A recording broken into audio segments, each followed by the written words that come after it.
Little Miss Naughty. Are you ever naughty? Sometimes, I bet. Well, little Miss Naughty was naughty all the time.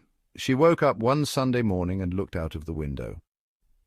"Looks like a nice day," she said to herself, and then she grinned. "Looks like a nice day for being naughty," she said, and rubbed her hands. That Sunday Mr. Uppity was out for his morning stroll. Little Miss Naughty knocked his hat off his head and jumped on it. My hat! That afternoon Mr. Cleaver was sitting in his garden reading a book. And do you know what that little Miss Naughty did? She broke his glasses. My glasses. That evening Mr. Bump was just standing there, minding his own business. And guess what little Miss Naughty did? She ran off with his bandages and bandaged up Mr. Small. Mr. Small... It's difficult to say anything when you're bandaged up like that. Mr. Uppity and Mr. Clever and Mr. Bump and Mr. Small were very, very, very, very cross. Very, very, very, very cross indeed. "Oh, what a wonderful Sunday," giggled little Miss Naughty as she walked along, "and it isn't even bedtime yet." First thing on Monday morning, the Mr. Men had a meeting. "Mr. Uppity, something has to be done," announced Mr. Uppity, who had managed to straighten out his hat. They all looked at Mr. Clever, who was wearing his spare pair of glasses. "Mr. Men, you're the cleverest. What's to be done about little Miss Naughty?" Mr. Clever thought. He cleared his throat and spoke. "Mr. Clever, I have no idea. Mr. Small, I have." Chuckled Mr. Small and went off to see a friend of his.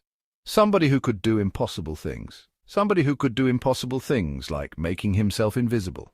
I wonder who that could be. That Monday, Mr. Nosy was asleep under a tree. Little Miss Naughty crept toward him with a pot of paint in one hand, a paintbrush in the other, and a rather large grin on her face. She was going to paint the end of his nose red. But just as she was about to do the dreadful deed, something happened. Tweak! Somebody tweaked her nose. Somebody she couldn't see tweaked her nose. Somebody invisible. I wonder who? Little Miss Naughty, ouch! And dropping the paint and paintbrush, she ran away as fast as her little legs would carry her. One Tuesday, Mr. Busy was rushing along. As usual, little Miss Naughty, standing by the side of the road, stuck out her foot. She was going to trip him, head over heels and heels over head, but just before she did, something happened. Tweak! The invisible nose tweaker had struck again. And it hurt. Little Miss Naughty, ouch! And ran away even faster than her little legs would carry her.